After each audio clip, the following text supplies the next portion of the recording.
Speed reference command from keypad in remote mode.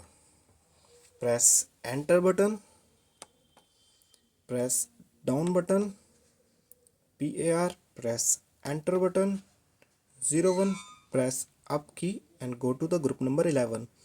Up की दबाते हुए 11 नंबर पे पहुंच जाएं. अप की up. 11, press enter button. 1101, press up button. 1103, press enter button 2 times. Enter वाला बटन 2 बार दबाना है. 8. You can change value by pressing up and down key. Set value 21. Up की या डाउन की दबाते हुए वैल्यू चेंज हो जाती है और आपको इसको 21 सेट करना है.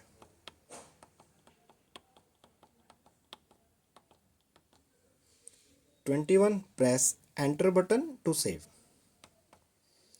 Press exit button, go to the main display.